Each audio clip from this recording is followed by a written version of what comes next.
Gusto mo ng pagkakakitaan kahit nasa bahay ka lang, nasa trabaho ka at kahit saan lupalop ka ng Pilipinas. Kung gusto mo matutunan, tapusin mo itong video na ito.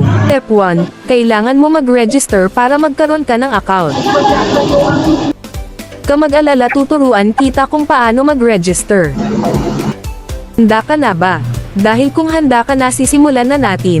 Ilagay ang GCash number or PayMaya dahil dito ka magpapasok ng pera mo or maglalabas sa pamamagitan ng GCash account or PayMaya. Nailagay muna ang iyong GCash number. Ito pwede mo naman pag-isahin ang password ng iyong apps at password ng iyong withdrawal account. E-download ang apps para nasa cellphone nyo na siya. Paano nga ba? Halika, tuturuan kita kung paano gawin. May ipapakita ako sa inyo na example na pag-download ng apps. Na mong gawin, pindutin ito.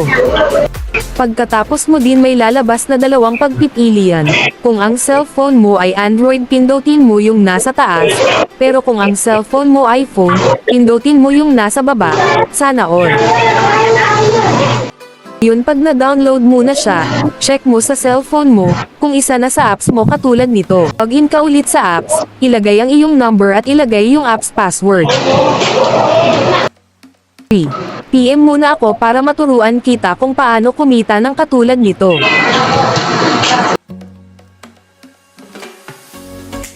Turuan na rin kita paano bumili ng product. Maraming salamat. Sana may natutunan ka. Thank you for watching.